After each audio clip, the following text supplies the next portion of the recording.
નમસ્કાર, હું નીતિન પટેલ. તમે જોઈ રહ્યા છો સમાચાર મેં આગળની જ. હવે જોઈએ આજના સમાચાર. નવરાત્રિના બીજા દિવસે પાટણની સેવાકીય સંસ્થાના લાભાર્થે રોટરેક્ટ ક્લબ દ્વારા રણકાર ગરબા 2025નું આયોજન કરવામાં આવ્યું છે. આ ગરબા મહોત્સવમાં ખેલૈયાઓએ પરંપરાગત વસ્ત્રો પરિધાન કર્યા છે. તેઓ અવનવા સ્ટેપ સાથે ગરબાની રમઝટ બોલાવી રહ્યા હતા. સમગ્ર વાતાવરણ ગરબાના તાલે થનગની રહ્યું છે. પાટણ જિલ્લામાં આજે પશુપાલકોનું મોટું સંમેલન યોજાયું છે. આ સંમેલનમાં મોટી સંખ્યામાં પશુપાલકો ઉપસ્થિત રહ્યા છે. દૂધસાગર ડેરીના ચેરમેન અશોક ચૌધરી વિરુદ્ધ પશુપાલકોમાં ભારે રોષ જોવા મળી રહ્યો છે. આ સંમેલનમાં આગેવાનોએ દૂધસાગર ડેરી દ્વારા પશુપાલકોને આપવામાં આવતા દૂધના અપૂરતા ભાવ, સાગરદાણમાં થતી ભેળસેળ અને અન્ય મુદ્દાઓ પર ચર્ચા કરી છે. પશુપાલકોને દૂધના ભાવમાં વધારો, સાગરદાણની ગુણવત્તામાં સુધારો અને અન્ય પડતર પ્રશ્નોને લઈ અશોક ચૌધરીનો વિરોધ દર્શાવી રહ્યા છે. આ સંમેલન બાદ પશુપાલકો બગવાડા દરવાજા પાસે વિરોધ પ્રદર્શન કરવા પહોંચ્યા હતા, જ્યાં પશુપાલકો રિક્ષામાં દૂધના કેન લઈને આવ્યા હતા, પરંતુ પોલીસે રિક્ષાને રોકી હતી. દૂધ ઢોળીને વિરોધ પ્રદર્શન કરવાનો પ્રયાસ કરી રહેલા પશુપાલકો અને પોલીસ વચ્ચે ઘર્ષણ થયું હતું. પરિસ્થિતિને કાબૂમાં લેવા માટે પોલીસે 5 જેટલા પશુપાલકોની અટકાયત કરી છે. પોલીસે દૂધ ઢોળવાના કાર્યક્રમને અસફળ બનાવતા પશુપાલકોમાં રોષ જોવા મળ્યો હતો. આ ઘટના બાદ પશુપાલકો અને તેમના આગેવાનો B ડિવિઝન પોલીસ સ્ટેશને પહોંચ્યા હતા. ગાંધીનગરમાં મળેલી કેબિનેટ બેઠકમાં નવા તાલુકાઓની રચના માટે ચર્ચા કરવામાં આવી હતી. મુખ્યમંત્રી ભૂપેન્દ્ર પટેલની અધ્યક્ષતામાં યોજાયેલી કેબિનેટ બેઠકમાં આ મુદ્દે ચર્ચા કરવામાં આવી હતી.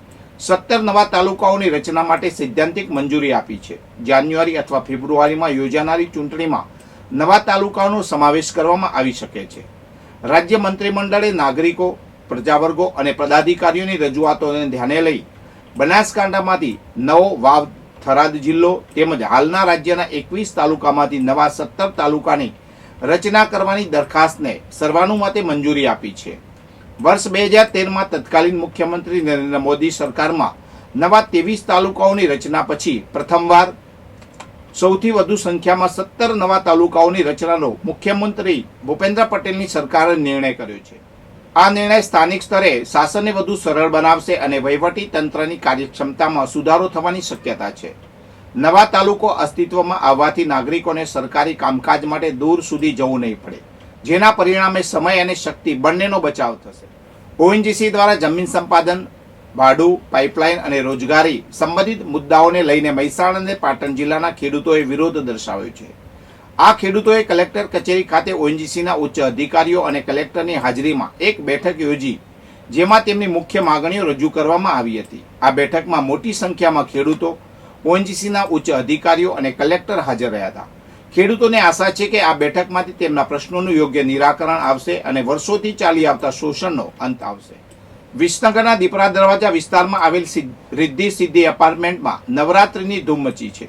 સોસાયટીના તમામ રહીશો એક સાથે મળીને નવરાત્રિની ઉજવણી કરી રહ્યા છે. 9 દિવસ દરમિયાન ગરબાની રમઝટ આખી સોસાયટીમાં જામી છે. નવરાત્રિના બીજા નોરતે ખેલૈયાઓએ પારંપરિક પોશાકમાં ગરબે ઘૂમવાની શરૂઆત કરી. ઢોલના તાલે અને ગીતોની ધૂન પર ખેલૈયાઓએ અવનવા સ્ટેપ કર્યા. બાળકોએ સુંદર ગબ્બર બનાવીને આયોજનને વધુ આકર્ષક બનાવ્યું છે. આ સોસાયટીમાં નવરાત્રિ એકતા અને ભાઈચારાનું પ્રતીક બની છે. તમામ પરિવારો સાથે મળીને સાંસ્કૃતિક વારસાને જાળવી રહ્યા છે. મોડી રાત સુધી ચાલતા ગરબામાં લોકો મન ભરીને આનંદ માણે છે. આ આયોજન ગુજરાતની સમૃદ્ધ સંસ્કૃતિ અને પરંપરાને જીવંત રાખે છે. શક્તિપીઠ અંબાજી મંદિરમાં નવરાત્રિના ત્રીજા દિવસે ભક્તોની ભારે ભીડ જોવા મળી. વહેલી સવારથી જ ભક્તો માતાજીના દર્શન માટે મંદિરે પહોંચ્યા હતા. મંગળા આરતીમાં મોટી સંખ્યામાં ભક્તો જોડાયા હતા. નવરાત્રિની શરૂઆત 22 સપ્ટેમ્બર 2023થી થઈ છે. દેશભરમાં ઉમંગ અને ઉલ્લાસ સાથે નવરાત્રિની ઉજવણી થઈ રહી છે. ગુજરાત અને અન્ય રાજ્યોમાંથી ભક્તોમાં જગતજનની અંબાના દર્શન અને આશીર્વાદ લેવા માટે અંબાજી આવી રહ્યા છે. આસો સુદ 20 થી આસો સુદ 8મ સુધી રોજ સવારે 2 મંગળા આરતી થાય છે. પ્રથમ આરતી ગર્ભગૃહની અંદર થાય છે. બીજી આરતી ઘટ સ્થાપન પાસે થાય છે. મંદિરમાં સુરક્ષા ફરજ બજાવતા જવાનો પણ આરતીમાં જોડાયા હતા. બોલ મારી અંબે જય જય અંબેના નાદથી મંદિર ગુંજી ઉઠ્યું છે. મંદિર પરિસરમાં ચારે બાજુ ભક્તિમય માહોલ જોવા મળી રહ્યો છે.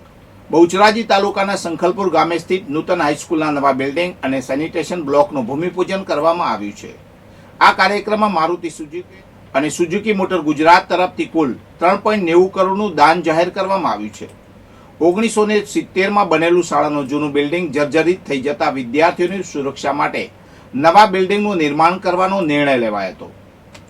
સરપંચ પરેશભાઈ પટેલના પ્રયાસોથી શક્ય બનેલા આ પ્રોજેક્ટના ભૂમિપૂજન સમારોહમાં લેફ્ટનન્ટ જનરલ તરણજીતસિંહ, સુઝુકી મોટરના ડાયરેક્ટર મુરામાસુ સાન સહિત અનેક મહાનુભાવો ઉપસ્થિત રહ્યા હતા. આ શાળામાં આસપાસના 20થી વધુ ગામોના વિદ્યાર્થીઓ અભ્યાસ કરે છે અને 98% જેટલું ઉત્તમ પરિણામ મેળવે છે.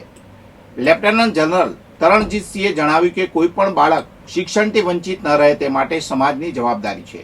તેમણે શાળામાં ચાલતી એનસીસી પ્રવૃત્તિની પ્રશંસા કરી હતી. તેમણે આશા વ્યક્ત કરી છે કે આ શાળાના વિદ્યાર્થીઓ ટેકનોલોજીના યુગમાં દેશ અને દુનિયામાં નામ રોશન કરશે. વધુ સમાચાર માટે જોતા રહો સમાચાર મેં આગે ન્યૂઝ. નમસ્કાર.